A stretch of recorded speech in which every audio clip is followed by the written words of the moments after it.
அதிமுக ஆட்சி அமைந்ததும் ஊரக வேலைவாய்ப்பு திட்டத்தில் வேலை நாள் 150 நாட்களாக உயர்த்தப்படும் என அதிமுக பொதுச் செயலாளர் எடப்பாடி பழனிசாமி தெரிவித்துள்ளார். மக்களை காப்போம், தமிழகத்தை மீட்போம் என்ற பரப்புரையை அதிமுக பொதுச் செயலாளர் எடப்பாடி பழனிசாமி மீண்டும் தொடங்கியுள்ளார். சென்னை சோழிங்கநல்லூர் சட்டப்பேரவை தொகுதிக்குட்பட்ட தையூரில் நடைபெற்ற கூட்டத்தில் உரையாற்றிய அவர் 5% வாக்குறுதிகளை மட்டுமே திமுக அரசு நிறைவேற்றியுள்ளதாக கூறினார். மத்திய அரசாங்கம் அனைத்து இந்திய அண்ணா திராவிட முன்னேற்ற கட்சி வைத்த கோரிக்கையின் அடிப்படையில் 100 நாள் வேலை திட்டத்தை 125 நாட்களாக உயர்த்தப்பட்டிருக்கின்றது.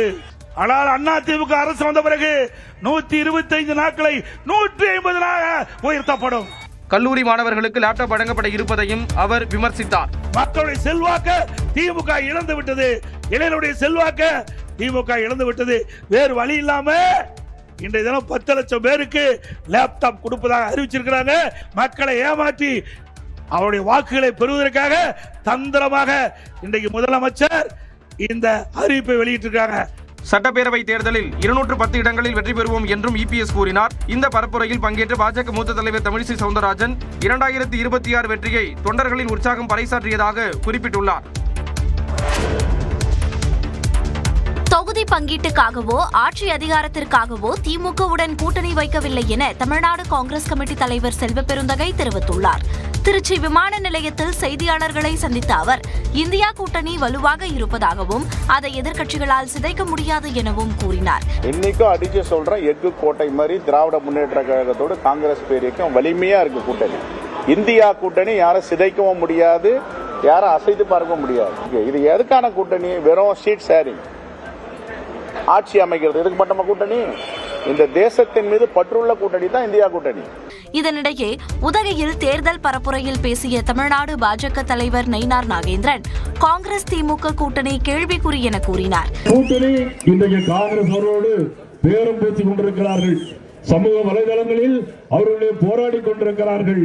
நிச்சயமாக காங்கிரஸ் அவரோடு இருக்குமா என்று சொன்னால் அது கேள்விக்குறி. விடுதலை சிறுத்தைகள் அவரோடு இருக்குமா என்று சொன்னால் அது கேள்விக்குறி. கூட்டமாக நிற்பவருக்கு வாக்களித்தால் ஜெயித்து விடுவார் என மக்கள் நம்புவதாக நாம் தமிழர் தலைமை ஒருங்கிணைப்பாளர் சீமான் தெரிவித்துள்ளார். சௌராஷ்டிரா மக்களின் சார்பில் அரசியல் எழுச்சி மாநாடு மதுரையில் நடைபெற்றது. இதில் பங்கேற்று பேசிய சீமான், சௌராஷ்டிரா சமுதாயம் எவ்வாறு அரசியல் மாநாடு போடுகிறதோ அதே போன்று தமிழர்கள் தனித்தனியாக நின்று போராடி கொண்டிருக்கிறார்கள் என்றார். கூட்டமா நிக்கிறவனுக்கு ஓட்டு போட்டா வென்றுவான்னு நினைக்கிறீங்க? கூட்டமா கூடி போய் திருடுனா சரின்னு நினைக்கிறீங்க? 10 பேர் சேர்ந்து கொலை பண்ணா சரி, ஒரு பம்பை கொலை பண்ணா தான் கொலைன்னு நினைக்கிறீங்க? பிரச்சனையே இங்க அதான் வருது.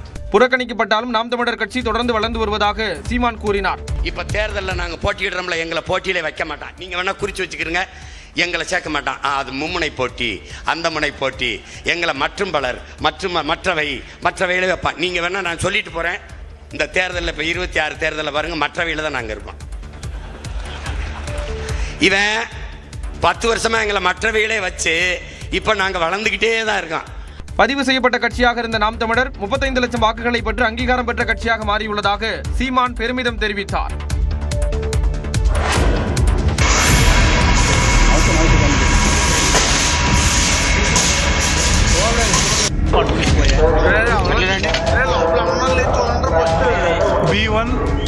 தமிழ்நாடு வழியாக இயக்கப்படக்கூடிய டாடா நகர் எர்ணாகுளம் அதிவிரைவு ரயில் ஆந்திர மாநிலம் அனகாப்பள்ளி அருகே தீப்பற்றி எரிந்த பதபதைக்கக்கூடிய காட்சிதான் இது. ஜார்க்கண்ட் மாநிலம் டாடா நகரில் புறப்பட்ட ரயில் கேரள மாநிலம் எர்ணாகுளம் நோக்கி சென்று கொண்டிருந்தது. நள்ளிரவு 1 மணி அளவில் ஆந்திர மாநிலம் அனகாப்பள்ளி மாவட்டம் இளமஞ்சிலி ரயில் நிலையத்திற்கு வந்தபோது ரயிலில் B1 பெட்டியில் திடீரென்று தீப்பற்றி எரிந்தது.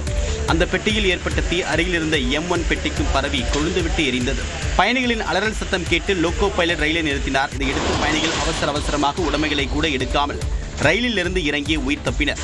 தகவல் அறிந்து வந்த தீயணைப்பு வீரர்கள் தண்ணீரை பீச்சி அடித்து தீயை கட்டுப்படுத்தினர். இந்த தீ விபத்தில் விஜயவாடாவை சேர்ந்த 70 வயதான சந்திரசேகர் சுந்தர் என்ற பயணி பரிதாபமாக உயிரிழந்தார். தீ விபத்து காரணமாக விசாகப்பட்டினம் விஜயவாடா வழித்தடத்தில் ரயில் சேவை பாதிக்கப்பட்டது. கடனை வைத்து மாநிலங்களை மதிப்பிடுவது என்பது உடல் எடையை வைத்து உடற்தகுதியை தீர்மானிப்பது போன்றது என்று காங்கிரஸ் நிர்வாகி பிரவீன் சக்கரவர்த்திக்கு அக்கட்சி MP சசிகாந்த் செந்தில் கண்டனம் தெரிவித்துள்ளார். காங்கிரஸ் கட்சியின் தரவு பகுப்பாய்வு பிரிவின் தலைவரான பிரவீன் சக்கரவர்த்தி தனது எக்ஸ் பக்கத்தில் வெளியிட்ட பதிவில் அனைத்து மாநிலங்களையும் ஒப்பிடுகையில் தமிழ்நாடுதான் கடன் அதிகமாக வைத்திருப்பதாக குறிப்பிட்டிருந்தார். 2010ஆம் ஆண்டில் உத்தரப்பிரதேச மாநிலத்தின் நிலுவைக் கடன் தமிழ்நாட்டை ஒப்பிடுகையில் அதிகமாக இருந்ததாகவும், ஆனால் தற்போது தமிழ்நாட்டின் கடன் உத்தரப்பிரதேசத்தை விட 2 மடங்கு அதிகம் என்றும் விமர்சித்திருந்தார்.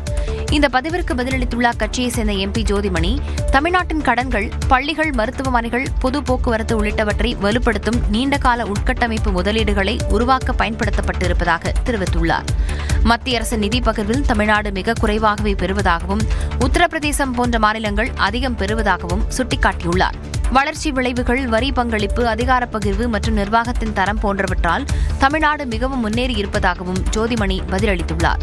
இதேபோல பிரவீன் சக்கரவர்த்தியின் குற்றச்சாட்டுக்கு பதிலளித்துள்ள MP சசிகாந்த் செந்தில், முழுமையான கடனை வைத்து மாநிலங்களை மதிப்பிடுவது என்பது உடல் எடையை வைத்து உடற்தகுதியை தீர்மானிப்பது போன்றது என்று தெரிவித்துள்ளார். சென்னையில் மாநகர பேருந்து ஓட்டுநர்கள் பணியின் போது செல்போனில் பேசினால் ஒழுங்கு நடவடிக்கை எடுக்கப்படும் என்று மாநகர போக்குவரத்து கழகம் எச்சரித்துள்ளது. சென்னை மாநகரில் பேருந்து ஓட்டுநர்கள் செல்போனில் பேசிக்கொண்டே பேருந்தை இயக்கி வருவதாக தொடர் குற்றச்சாட்டுகள் எழுந்து வந்தன. இந்நிலையில் மாநகர போக்குவரத்து கழகத்திற்கு உட்பட்ட பேருந்துகளை இயக்கும் ஓட்டுநர்கள் பயணத்தின் போது செல்போனில் பேசக்கூடாது என மாநகர போக்குவரத்து கழகம் எச்சரித்துள்ளது.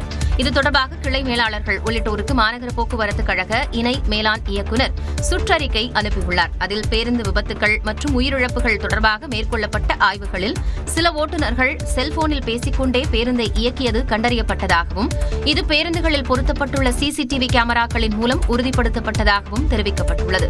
ஓட்டுநர்கள் செல்போன் பயன்படுத்துவதால் கவனச்சிதறல் ஏற்பட்டு சாலை விபத்துகள் அதிகரிக்கும் அபாயம் இருப்பதால் இனி பணி நேரத்தில் செல்போன் பயன்படுத்துவதற்கு முற்றிலும் தடை விதிக்கப்படுவதாக அறிவிக்கப்பட்டுள்ளது. பணியின் போது செல்போனை நடத்துனரிடம் கொடுத்து வைக்கவும், பணி முடிந்த பிறகே செல்போனை பயன்படுத்தவும் அறிவுறுத்தப்பட்டுள்ளது.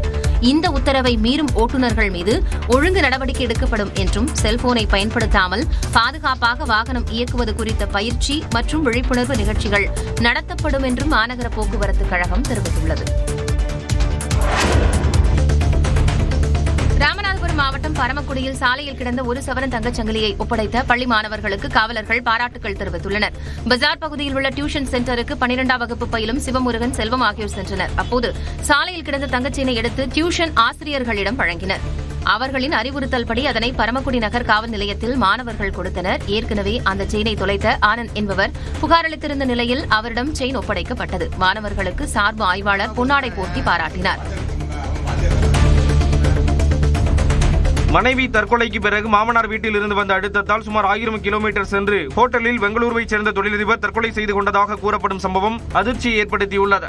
ஆன்லைன் டெலிவரி சேவை ஒன்றின் உரிமையாளரான சூரஜ் சிவண்ணாவுக்கும் கனவி என்பவருக்கும் கடந்த அக்டோபர் மாதம் திருமணம் நடந்தது. கனவி திடீரென தற்கொலை செய்து கொண்ட நிலையில் வரதட்சணை கொடுமை என மாமனார் வீட்டில் சூரஜுக்கு அழுத்தம் தரப்பட்டதாக கூறப்படுகிறது. இதனால் குடும்பத்துடன் நாக்பூருக்கு தப்பிச் சென்ற சூரஜ் ஹோட்டல் அறையில் சடலமாக மீட்கப்பட்டார். மத்திய பிரதேசத்தில் தாம் பாலியல் வன்கொடுமை செய்த பெண்ணின் வீட்டிற்கே சென்று தன்னை ஒன்றும் செய்ய முடியாது என பாஜக நிர்வாகி அசோக் சிங் மிரட்டிய வீடியோ கண்டனத்துக்கு உள்ளாகியுள்ளது. சட்னாவைச் சேர்ந்த பெண்ணை அவரது வீட்டிற்கே சென்று கத்தி முனையில் பாஜக நிர்வாகி அசோக் பாலியல் வன்கொடுமை செய்ததாக கூறப்படுகிறது. இதுகுறித்து காவல்துறையிடம் புகார் தந்த நிலையில் பாதிக்கப்பட்ட பெண்ணை நேரே சென்று அசோக் மிரட்டிய வீடியோ வெளியாகியுள்ளது. விஜயின் ஜனநாயகன் பட இசை வெளியீட்டு விழாவில் பங்கேற்ற திரைப்பிரபலங்களின் புகைப்படம் இணையத்தில் கவனம் பெற்றுள்ளது. மலேசியாவில் நடைபெற்ற நிகழ்ச்சியில் இயக்குநர்கள் நெல்சன், லோகேஷ் கனகராஜ், அட்லி ஆகியோர் சிறப்பு விருந்தினர்களாக பங்கேற்றனர். அவர்களுடனும் ஜனநாயகன் பட இயக்குநர் H. வினோத், நடிகை பூஜா ஹெக்டே ஆகியோருடனும் எடுத்த புகைப்படத்தை நடிகர் நரேன் பகிர்ந்துள்ளார். உலக புகழ்பெற்ற மலேசியா பத்துமலை முருகன் கோயிலில் ஜனநாயகன் பட வெற்றிக்காக இயக்குநர் H. வினோத் வழிபாடு நடத்தினார். விஜயின் ஜனநாயகன் திரைப்படத்தின் இசை வெளியீட்டு விழா மலேசியாவில் நடைபெற்ற நிலையில் அதன் தொடர்ச்சியாக பத்துமலை முருகன் கோயிலில் சிறப்பு பூஜைகள் நடைபெற்றன. இதில் இயக்குநர் H. வினோத் நேரில் பங்கேற்று சாமி தரிசனம் செய்தார். நைஜீரியாவில் மிகவும் புகழ்பெற்ற ஈயோ திருவிழா 8 ஆண்டுகளுக்கு பிறகு களை கட்டியது. லாகோஸ் நகரின் புதிய ஓபாவின் முடிசூட்டு விழா மற்றும் முக்கிய தலைவர்களின் மறைவு உள்ளிட்டவற்றை நினைவு கூறும் வருடாந்திர நிகழ்வுதான் ஈயோ திருவிழா. இதில் முகங்களை மூடியபடி பாரம்பரிய உடையில் ஏராளமானோர் ஊர்வலம் வந்தனர். இந்த திருவிழாவை ஆயிரக்கணக்கானோர் கண்டு ரசித்தனர்.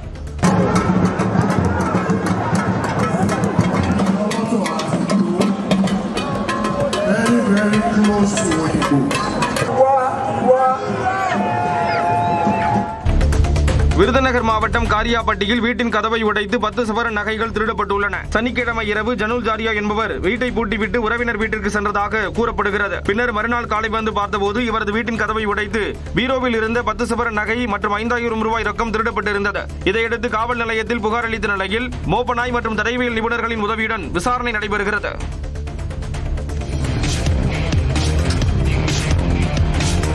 புதுக்கோட்டையில் நடைபெற்ற ஆணழகன் போட்டியில் திரளான இளைஞர்கள் தங்கள் உடற்கட்டை வெளிப்படுத்தி அசத்தினர். மொத்தம் 7 பிரிவுகளாக நடந்த போட்டியில் புதுக்கோட்டையை சேர்ந்த சேது என்ற இளைஞர் முதல் பரிசான 10,000 ரூபாயை தட்டிச் சென்றார்.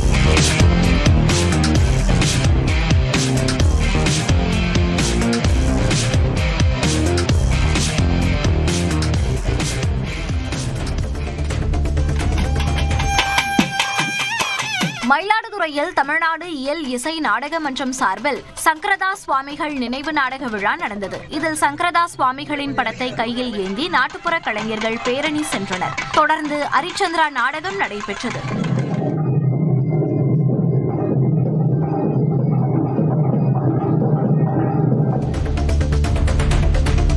நாகை அரசு மருத்துவமனையில் காய்ச்சல் காரணமாக அனுமதிக்கப்பட்ட இளைஞர் உயிரிழந்ததால் மருத்துவர்களுடன் உறவினர்கள் வாக்குவாதத்தில் ஈடுபட்டனர். ரத்தத்தில் வெள்ளை அணுக்கள் குறைவாக இருப்பதாக அனுமதிக்கப்பட்ட நிலையில் உரிய சிகிச்சை அளிக்காததும் பயிற்சி மருத்துவர்களின் அலட்சியமும் உயிரை பறித்ததாக கூறி உறவினர்கள் வாக்குவாதத்தில் ஈடுபட்டனர். WBC கவுண்ட் கம்மியா இருக்குன்னு சொல்லிட்டு நேத்திலேருந்து ட்ரீட்மெண்ட் கொடுக்கவே இல்லை. இது வரைக்கும் அந்த WBC இன்க்ரீஸ் பண்றதுக்கு எந்த ட்ரீட்மெண்ட் பண்ணவே இல்லை. மத நல்லிணக்கத்திற்கு அடையாளமாக தஞ்சாவூரில் உள்ள தேவாலயம் ஒன்றில் பிரார்த்தனை செய்துவிட்டு வெளியே வந்தவர்களுக்கு பிற மதத்தை சேர்ந்தவர்கள் ரோஜா பூ வழங்கினர். சில மாநிலங்களில் கிறிஸ்துமஸ் பண்டிகை கொண்டாட்டத்தில் சிலர் தகராறில் ஈடுபட்டனர். இந்நிலையில் இந்த சம்பவங்களை கண்டித்து தனியார் அறக்கட்டளை சார்பில் தஞ்சாவூர் திரு இருதய ஆண்டவர் பேராலயத்தில் பிரார்த்தனை முடித்து வந்தவர்களுக்கு கேக், பூ உள்ளிட்டவை வழங்கப்பட்டன. தமிழக கேரளா எல்லையான தென்காசி மாவட்டம் புளியரையில் நிலவிய ரம்மியமான சூழலை சுற்றுலா பயணிகள் ரசித்து மகிழ்ந்தனர். அஸ்தமன நேரத்தில் வயல்வெளியில் நிலவிய ரம்மியமான சூழலை உள்ளூர் மட்டுமின்றி வெளிநாடுகளைச் சேர்ந்த சுற்றுலா பயணிகளும் பார்த்து ரசித்தனர்.